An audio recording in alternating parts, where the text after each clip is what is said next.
Bismillahirrahmanirrahim. Alhamdulillah Rabbil Alamin. Wassalatu wassalamu ala Rasulillah wa ala alihi wa sahbihi ajma'in wa ba'd.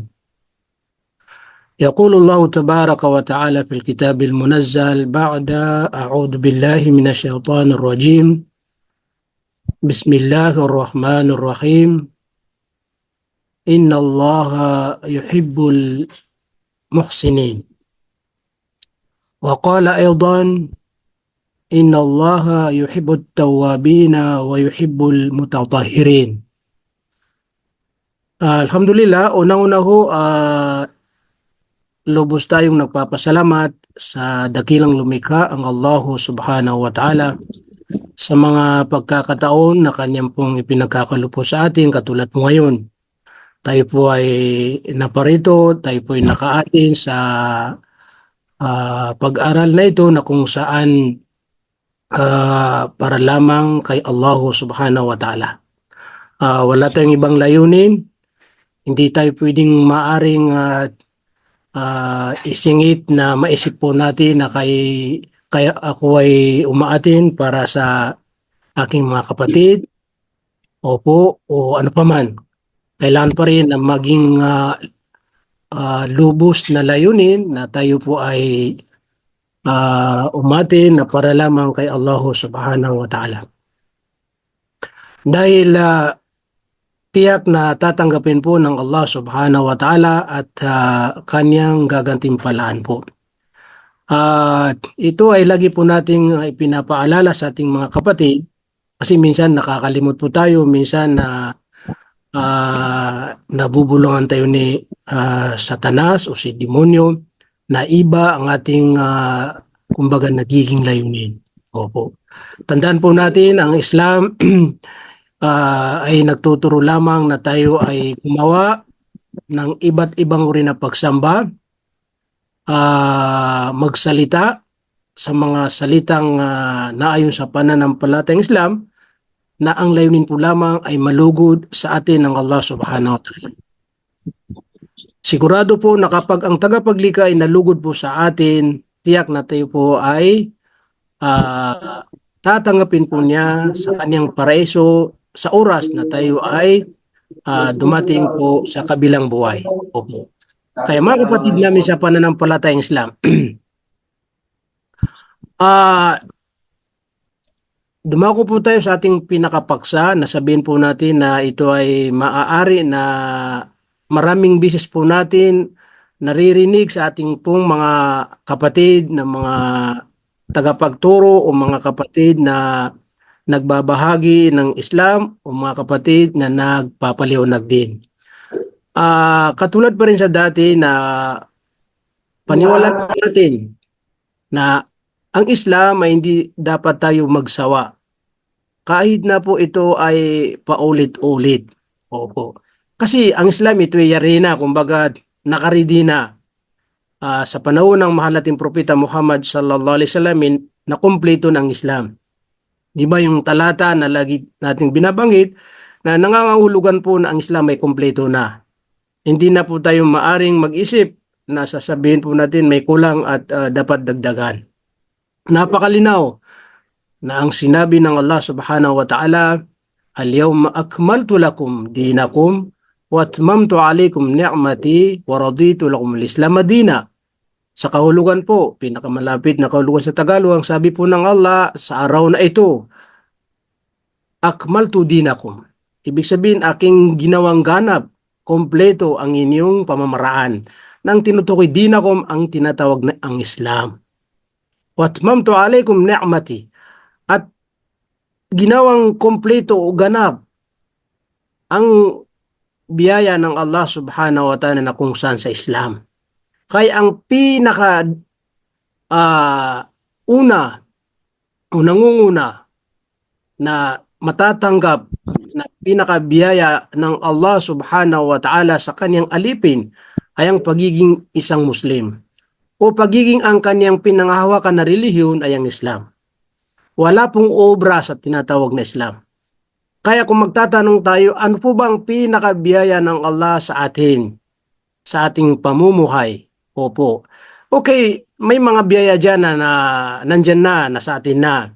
Opo, halimbawa, kung ikaw ay ngayon may mga ari-arian na mayroon kang naipon o ano pa man diyan.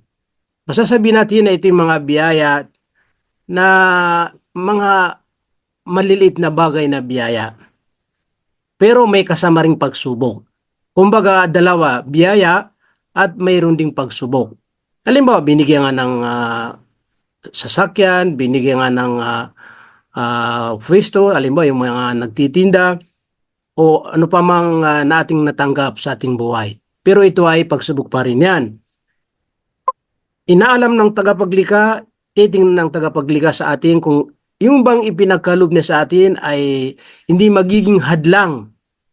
Hindi magiging hadlang na hindi natin maisatupad, maisagawa ang kanyang mga ipinagutos sa atin. Opo, kasi may mga tao, mari na tayo rin ay naranasan. Binigyan ka ng tagapaglikha ng alim mo, nakakuha ka ng sasakyan. So minsan, mas mahalaga pa sa iyo, mas iniingatan mo pa, pinangangalagan mo pa yung sasakyan mo kaysa mga kautusan ng Allah subhanahu wa ta'ala. Halimbawa, pagdating sa mga gusto ng Allah subhanahu wa ta'ala, minsan parang nababaliwala mo. Minsan, mamaya na lang yan. Halimbawa, pagdarasal. Opo. Pero pagdating doon sa, halimbawa, sasakyan mo, yung bang talagang pinangangalagaan mo, inaayos mo. Pag may problema, kung ano pang mga kinakailangan, pina-priority mo na masolve ka agad. So lumalabas po doon na mas priority sa'yo, mas mahalaga po sa'yo yung isang bagay na sinasabi natin na biyaya sa atin kaysa tungkulin natin bilang isang mananampalataya sa Allah. Kung bibilangin po natin ilan ng mga Muslim na masyadong busy, nakapokus po sa makambundong bagay nila, sa kanilang mga, kumbaga, mga negosyo. Pero pagdating sa mga kagustuhan ng Allah, wala po silang pakialam. Di ba? So lumalabas doon na mas pinaka-priority sa kanila yung mga makambunong bagay na ipinagkaloob ng Allah sa kanila kaysa mga kautusan ng Allah, kaysa pagdarasal na ito'y isang obligado para sa kanila. Na kung sila'y bawian ng buhay, namatay sa panahon na kanilang binaliwala, kanilang tinalikdan ng kagustuhan ng Allah subhanahu wa ta'ala, ano po bang may tutulong ng mga ari-arian po nila, di ba po? Kaya ang pinaka mahalaga po ay maging prioridad sa atin ang mga kagustuhan o kautusan ng Allah subhanahu wa ta'ala. Nandyan na yung mga bagay na sinasabi po natin ng mga biyaya. Opo. Pero wag nakaligtaan na ang priority po ay gawin muna ang mga kagustuhan ng Allah subhanahu wa ta'ala. Opo. So ito yung sinasabi po natin na ang pinaka nangunguna sa biyaya ng Allah na naging kompleto para sa atin ay ang Islam. Pag wala ang Islam sa atin, wala nang pag-asa pagdating sa kabilang buhay na magsitagumpay. Kung susurin po natin, pag-aaralan po natin ng mga nauna po sa atin, ng mga namuhay na mga nauna. Wala ni ipinaliwanag o isinalaysay sa banal na Quran o sa mga hadith ng Propeta Muhammad sallallahu alaihi wasallam na mga naging tagumpay, naging successful maliban lamang sa mga taong sumunod ng ganap sa kagustuhan ng Allah subhanahu wa ta'ala. Naniwala sila sa kaisa ng Allah at sinunod po nila ang mga daladala ng mga propeta at mga sugo sa kanila na kung saan ang tinatawag na ang Islam. Ito yung sinasabi natin na kompleto ang biyaya ni Allah sa Islam. Opo. So bilang pagpapatuloy po doon sa talata na binanggit natin ang Islam ay kompleto, waraditu lakumul Islam dinat, at ang inyong dapat pangahawakan na relihiyon na ikalulugod ng Allah subhanahu wa ta'ala ay Islam lamang. So napakalinaw. Kung ang ating pinangahawakan hindi Islam, hindi malulugod ang tagapaglikha po sa atin. Kaya yun ang ibig sabihin, waraditu lakumul Islam dinat. Ang sabi po ng Allah, ang aking ikalulugod lamang sa inyo na inyong panghahawakan o ipamuhay na relihon ay Islam lamang. So ito yung sinasabi natin. Wala po tayong hanapin pa na relihiyon maliban lamang sa Islam dahil dito po nakasalalay ang ating tunay na tagumpay dito sa mundo, higit sa lahat ay sa kabilang buhay. Opo. Okay, mga kapatid namin sa pananampalatayang Islam. Ngayon po, dadako tayo doon sa ating pinakapaksa na kung saan mga katangian na minamahal ng Allahu Subhanahu wa Ta'ala. Opo. Maaari na itong mga katangian na babanggitin natin, sabot natin, ano po kasi ang oras natin ni limitado, 1:45 na. Maaari na nasa sa atin po, opo, alhamdulillah. Maaari na may kulang, opo, hindi pa na napapasa atin. Pero habang may buhay pa rin tayo, sinisikap po natin na lahat ng mga magagandang katangian, lalong-lalo na yung mga katangian na nabanggit sa banal na Quran na minamahal ng Allah Subhanahu wa Ta'ala, ito po ay dapat po natin pagsumikapan na mapasa atin po mga kapatid namin sa pananampalatayang Islam. Opo. Una, yung binanggit natin sa una na sinabi ng Allah Subhanahu wa Ta'ala, isang katangian na minamahal ng Allah. Inna Allaha yuhibbul muhsinin. Katotohanan, minamahal ng Allah Subhanahu wa Ta'ala yaong muhsinin. Pag sinabi muhsinin, ito yung mga ganap na gumagawa ng mga mabubuti. Gumagawa ng mga ganap na mga mabubuti po. Sa isang paliwanag mismo sa hadith ng mahal nating propeta Muhammad sallallahu alaihi wasallam, kung tutukin po natin kung sino po ba talagang muhsinin, sino po ba ang tinutukoy ng mga muhsinin? Sila yaong mga taong gumagawa ng iba't ibang uri na pagsamba na sa mga oras, na sa mga panahon na kanilang ginagawa ang mga pagsamba sa Allah Subhanahu wa Ta'ala, kanilang pinaghihigian, kanilang kumbaga inaayos, kanilang pinagbubutihan. Dahil bakit? Alam po nila na sila ay pinagmamasdan ng Allah Subhanahu wa Ta'ala. Alam po nila na bawat kilos nila, bawat salita po nila, bawat gawain po nila ay nandyan na ang Allah Subhanahu wa Ta'ala na nagmamasdan po sa kanila. Subhanallah. Ito yung ihsan. Kung maalala niyo po, nagbigay ang isang scholar patungkol po sa yaong muhsinin. Opo. Binabasi niya po doon sa isang hadith ng mahal nating propeta Muhammad sallallahu alaihi wasallam na anong ibig pagkahulugan ng ihsan, kasi galing sa salitang ihsan ang muhsinin.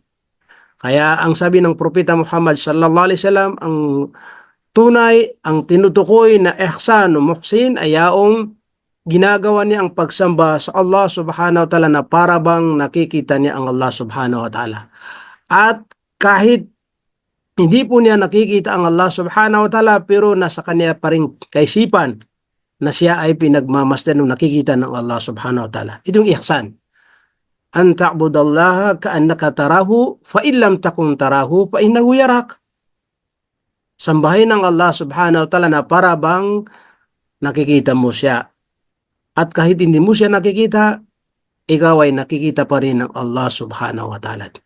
So kapag ang isang tao nasa kanyang isip na ganitong kumbaga maniniwala, lumalabas doon na lahat ng kanyang mga kilos at gawain ay iniingatan po niya. Pinagbubutihan niya dahil alam po niya na alam ng Allah at tinitingnan ng Allah Subhanahu wa Ta'ala. Diba? Normal din sa atin yan. Kapag tayo mga trabahador, maging sa loob ng opisina o sa labas, kapag nandyan na yung mga modern natin, manager natin, at tinitingnan nila tayo, di ba? Nagpapakita tayo ng gilas. Sinisiriso po natin ang ating mga gawain dahil nandyan na yung mga modern natin.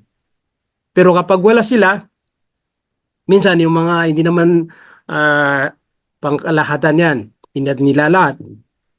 Pag wala ng mga modern, wala na. Yung iba dyan, naglalaro, yung iba dyan, nagbibiruan, nag-usap-usap kasi wala na yung modern. So normal pala doon na pag ang modern natin o yung nakakatasok sa atin nandyan na, opo, nandun na yung tinatawag na siriso po tayo. Kaya sa isang Muslim na mayroong katangian na ihsan, na kung saan nagpapakabuti po siya. Lalong-lalo na kapag ang kanyang ginagawa ay mga pagsamba at naisip niya na nandiyan ang Allah subhanahu wa ta'ala na tumitingin sa kanya, nagmamasdan po sa kanya.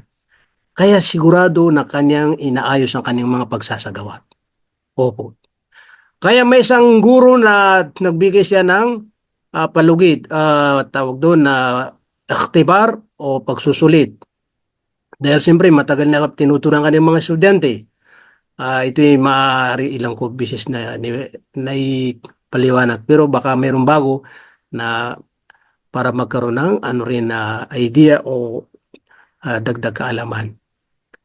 At binigyan niya ng pagsusulit ang kanyang mga estudyante sa pamamagitan ng may isang kumbaga uri na hayop na ibinigay sa kanila.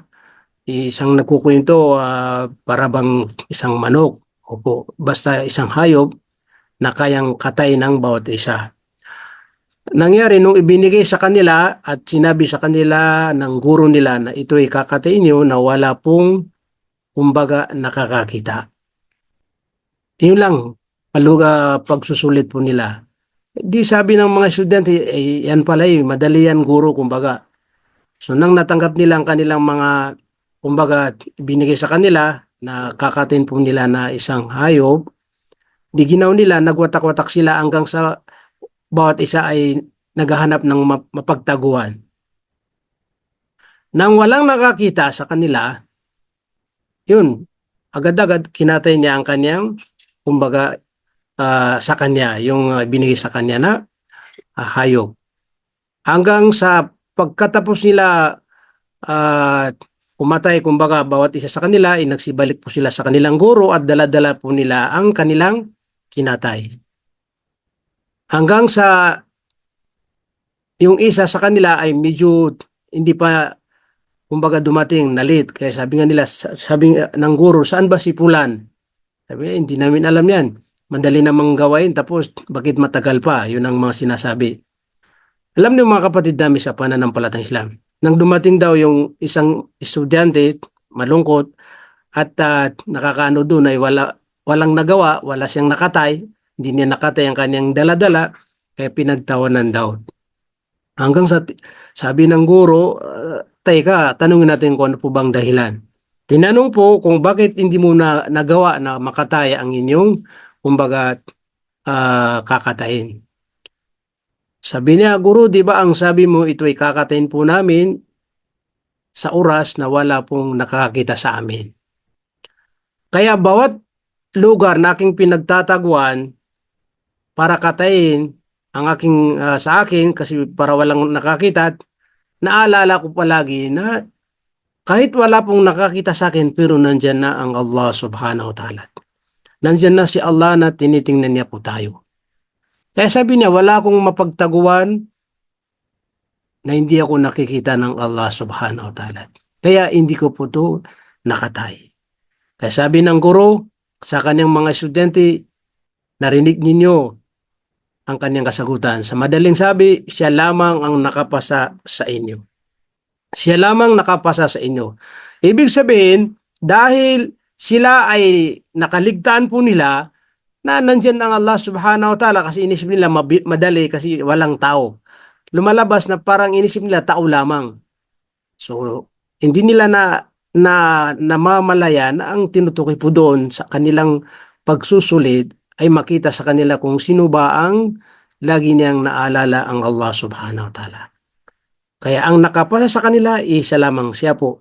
Dahil nandun na yung paniniwala na kahit saan po siya mapunta, naroon, nakikita siya pa rin ng Allah subhanahu wa ta'ala. Mga kapatid namin sa pananampalatayang Islam, ito ba naisip natin din kapag tayo ay minsan tinutokso tayo ni Satanas, minsan sa ating mga problema na minsan patong-patong na problema at nakakaisip tayo gumawa ng masama, di ba? Naisip ba natin sa oras na gagawa tayo ng masama, nandiyan na si Allah? Kaya po tayo nakakagawa ng masama kasi nakakaligtaan po natin. Kasi kung lagi po natin inisip na nandiyan na ang Allah subhanahu wa ta'ala, tiyak na hindi tayo makakagawa ng masama. Kaso lang, sa mga panahon na ginagawa po natin yan, nawawala po sa ating isip, kaya minsan maalala natin ng Allah kapag tapos na o nagawa natin yung ginawa nating masama. Mga kapatid namin sa pananampalatayang Islam. Kaya isa po rin yan sa isang katangian na kapag mapasa atin po yung tunay na muhsinin, tunay na gumagawa ng iba't ibang uri na pagsamba sa Allah subhanahu wa ta'ala, magiging isang ihsan, tiyak na makakamit na yung pagmamahal ng Allah subhanahu wa ta'ala. Opo, okay. 1:55, meron ba tayong natita? Okay, hindi natin papahabain, basta ang isa sa katangian ay muhsinin, yaong mga taong iniingatan po nila ang kanilang pagsasagawa sa mga kautusan ng Allah na magawa po nila sa pinakamainam, at natatakot po sila sa mga kung saan teka, may mga pumapasok. Opo, na makagawa sila ng hindi kagustuhan ng Allah subhanahu wa ta'ala, at lagi po nila naiisip na nandyan ng Allah subhanahu wa ta'ala. Pangalawa po, ng katangian na minamahal ng Allah subhanahu wa ta'ala, yung binanggit natin kanina, inna Allaha yuhibbut tawwabin wa yuhibbul mutatahhirin. Dalawang katangian na napapaloob sa isang talata na binanggit mismo ng Allah subhanahu wa ta'ala sa banal na Quran. Una, at-tawwabin, yaong mga laging nagbabalik loob kay Allah subhanahu wa ta'ala. At tawba, yung mga nagtatawba, nagbabalik loob kay Allah. Okay. Ngayon mga kapatid namin sa pananampalatayang Islam, kapag tayo ay lagi nagbabalik loob sa Allah dahil sa ating kumbaga kahinaan, na hindi natin minsan na napipigilan nating sarili, nakakagawa po tayo ng masama. Kaya nararapat po na yung pagbabalik loob palagi kay Allah subhanahu wa ta'ala ang mangibabaw. Opo. Kasi kung alimbawa, hindi tayo nagbabalik loob kay Allah subhanahu wa ta'ala, paano po natin makakamit ang kapatawaran ng Allah? Paano natin makakamit ang pagmamahal ng Allah subhanahu wa ta'ala? Minsan may mga tao na sa sobrang dami na kanyang nagawang masama, minsan nawawalan din siya ng pag-asa. Sabi na, sina, kumbaga sa lumubog na ako sa, hindi yun, kasi wag po natin kaligtaan, pag tayo lagi nagbabalik loob kay Allah, mamahalin at mamahalin tayo ng Allah subhanahu wa ta'ala. Alam po ng Allah na nagkakamali tayo sa araw-araw dahil tao po tayo. Khuliqal insana dha'ifa. Nilikha ang tao sa pinakamahina. Basta mahina na nasabi, ito ay ibig sabihin hindi perpekto. Ito ay nakakagawa pa rin ng hindi kumbaga mabuti. Kasi mahina talaga, ibig sabihin hindi niya nakukumpleto ang mga kagustuhan ng Allah subhanahu wa ta'ala. At saka sa hadithul Qudsi, at saka sa hadith may mga binanggit na nagpapatunay na tayo ay nagkakamali, nagkakasala, nakakagawa ng hindi kagustuhan ng Allah subhanahu wa ta'ala. Innakum tukhti'una bil-layli wan-nahar ana aghfiru dhunuba jami'an. Katotohanan, sabi ng Allah subhanahu wa ta'ala sa hadithul po, hadith. Katotohanan, kayo ay nagkakasalat, nakakagawa ng masama sa araw at gabi. Layla wa nahara, ibig sabihin walang gabi, walang araw. Hindi tayo nagkakasala. Tukhtu bil layli wan nahar, ibig sabihin nagkakasala po kayo araw at gabi. Opo. Ay sabi ng Allah, ako ay nagpapatawad sa lahat ng mga kasalanan. Opo. Isang hadith po yun. Mayroon din pangalawang hadith, yung kullu bani Adam khata'un, lahat ng mga angkan, mga anak ni Adan ay khata'un, lahat sila nagkakasala, nagkakamali. Wa khairu khata'in at-tawwabin. Pero ang pinakamainam sa mga nagkakasala o nagkakamali ay ang pagbabalik loob nila kay Allah subhanahu wa ta'ala. Kumbaga, sa oras na tayo nagkasala o nagkamali bilang tao po tayo, isipin po natin kaagad na magbalik loob po tayo kay Allah subhanahu wa ta'ala. Opo. Kasi unang-una, wala ni isa sa atin na nakakaalam kung kailan po darating ang kamatayan sa kanya. Di ba? Opo. Pero hindi natin po, kasi minsan may mga tao na ang kanilang katangian Pagka lagi nila nakikita yung mga kapatid na nagkakasala palagi tapos nagbabalik loob, parang nagsasabi po sila, no, bakit si ganito yan? Opo, nagsasala mamaya gagawa ng parang ganun. Sabi po ng isang scholar, alam po natin lahat na tayo ay naniniwala sa mga nakakatakda. Opo. May mga nagagawa na masama, nagagawa na hindi masama, mabuti. Ibig sabihin, nakasulat po yun kung ano yung mga magagawa na mabuti at masama. Kaya 'di ba ang dapat tingnan po natin sa tao ay kung ano ang pinakahuli niya. Ibig sabihin, kung saan po siya babawi ng buhay. Doon po lang tayo magsasabi. Pero ano pa rin yun, siya pa rin ang nakakaalam kung saan po siya mapupunta. Halimbawa, nakita mo yung tao, namatay na siya, inisip mo, ito, tao sa impyerno. Hindi naman tayo, subhanallah, tao pa rin tayo. Siya pa rin ang nakakaalam kung saan niya po tayo ilalagay yung tao. Di ba? Saan niya ilalagay? Nakita po natin sa kanyang buhay na gumagawa palagi ng masama at namatay, huwag tayong mag-judge kaagad. Kasi ang may hawak ang paraiso at ang impyerno ay siya lamang. Di ba? Kaya sa atin po, pag mayroon tayong nakita, maging positibo tayo.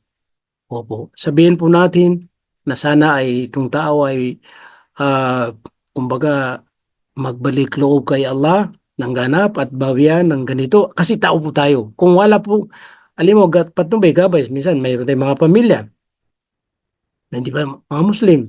Yung panatili na pagduwa o panalangin para sa kanila, nagkabayan po sila at bayan sila ng buhay sa panahon na nalulugod ang Allah subhanahu wa ta'ala.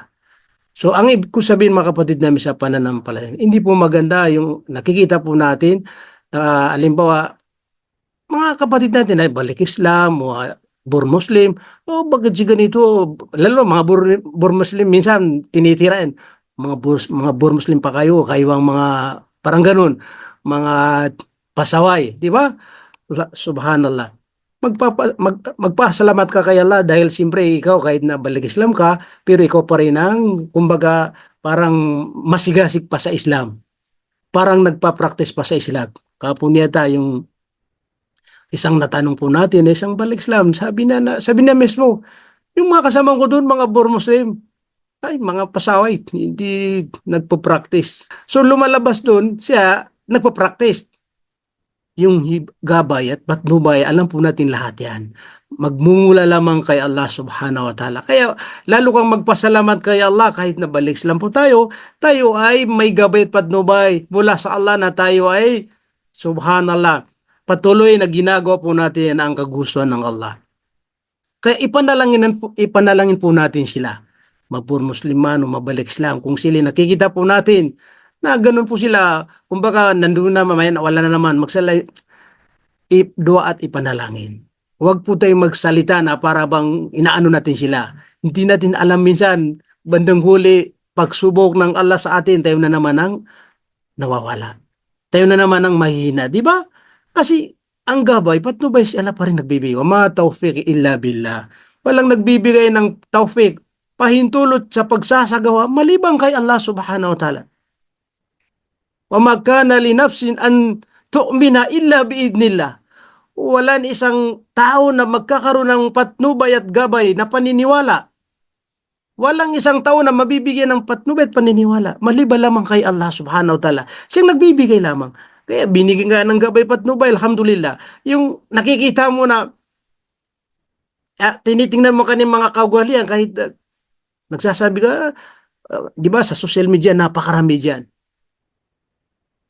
So, kaming mga balik Islam, halimbawa, iniwanan namin yan, tapos ngayon, kayo na naman ang, sinong may hawak ng gabay patnubay? Di ba? Isa-isip po natin yan. Sila pa rin. Kaya idwa mo na lang, ipanalangin mo yung kapatid mo. Nanaway patnubay at gabay nila, hindi yung sisirahan mo siya.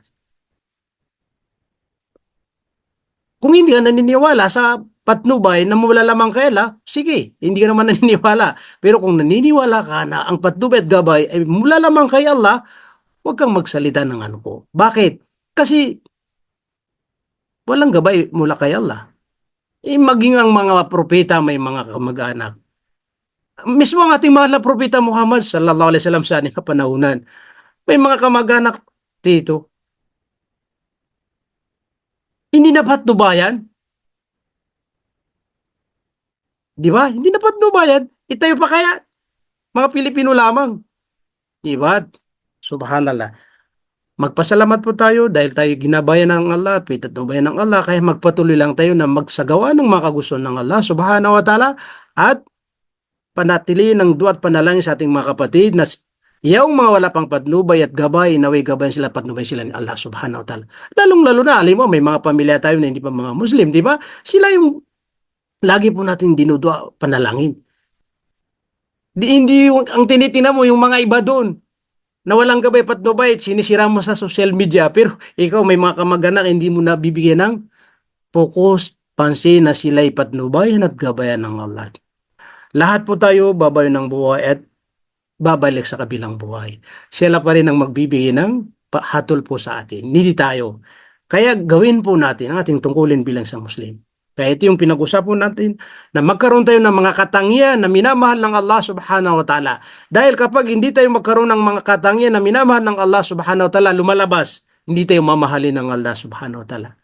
Kapag hindi tayo nagkaroon ng mga katangian na minamahal ng Allah, ibig sabihin ang katangian natin hindi minamahal ng Allah subhanahu. Kaya ako at kayo, patuloy na magdudua manalangin. Ito po yung sinasabi natin, pangalawang katangian na minamahal ng Allah ay ang pagbabalik loob palagi sa Allah subhanahu wa ta'ala. Huwag po tayong mawala ng pag-asa sa pagbabalik loob kay Allah subhanahu wa ta'ala.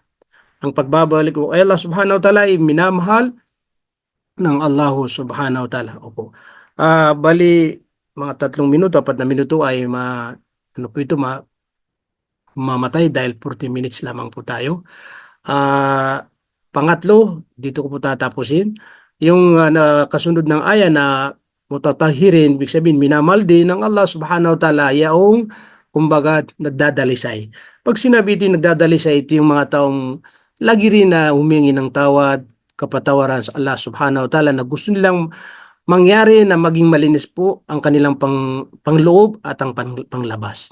Kasi dalaw po yan. Ang dapat dinadalisay po natin pangloob at panglabas. Kailangan sa loob, nandun din tinatawag na malinis ang harin at panglabas, ganun din magpapakita po tayo at mga magaganda at mga mabubuti na ating ginagawa.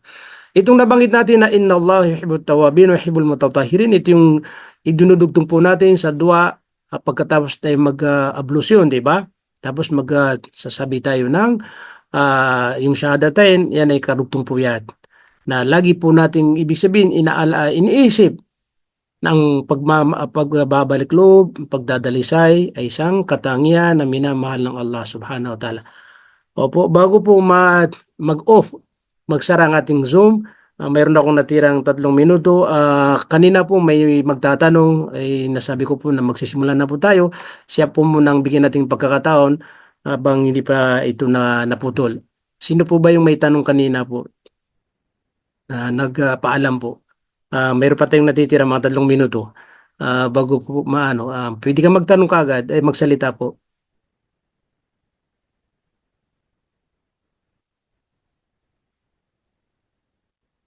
Saan po yung kanina na gustong magtanong? Okay, mayroon Hello, pang brother. Ako po, ma-message na lang ako sa'yo. Opo. Private message ko na lang po sa'yo. Sige, sige po. Okay. So dahil po 2 minuto, baka mayroon po tayong gustong itanong. So okay, bago makapito, maraming salamat po sa inyo sa walang sawa kahit na po naging madalas na hindi tayo nakakapag-Zoom, lalong-lalo yung mga ibang araw na ating kumbaga binibigyan ng schedule sa Sunday. Sa Sunday po palagi po yung sa Sunday, kaso lang ibang link kasi doon po yun sa sa ladies section. Ako po kanilang iniimbitahan ni Brisandi, meron kaming libro na tinatapos. Pinag-aaralan tungkol sa Aqidatus Sahiha, ang tamang paniniwala. Kung alimbawa sa hindi pa nakaka-attend po doon, pwede kayo umatin. Every Sunday po yun. Nagsisimula ko 6:55. Parang 7 yata, parang ganun. Hanggang 7:30 po kasi 30 minutes po ang aming pag-aaral. So medyo na nalayo na kami kasi umabot kami ng page sa mahigit 50 o 40. So isang libro po yun na tinatapos po namin. Kung mayroong nakapasok sa inyo itong nakaraan Sunday kasi isinin ko po sa group natin, wala pong pumapasok kasi isang room po yun, isang room nila, face-to-face na pag-aaral po ng mga sister natin dito sa aming Islamic Center sa Alcobar. So, bali, nung nagtanong ako sa kanila, pwede ba umatin yung mga dati naming mga estudyante? Kaya pumayag sila, kaya yung ipinost ko po yun. So, ibig sabihin, every Sunday, pwede kayo umatin. 7 hanggang 7:30 po yun. Opo. So, yung mga nakatin, mga 3 yata sila o 4, wala kayong nakita na pumasok kasi isang room po sila. Minsan, ang bilang nila daw 10 mahigit, minsan 20. So, opo, yun ang dahilan kung bakit wala kayong nakikita. Pero marami pa sila doon. At yung Tuesday po natin, inshallah ipagpatuloy. At saka sa Huwebes din, patungkol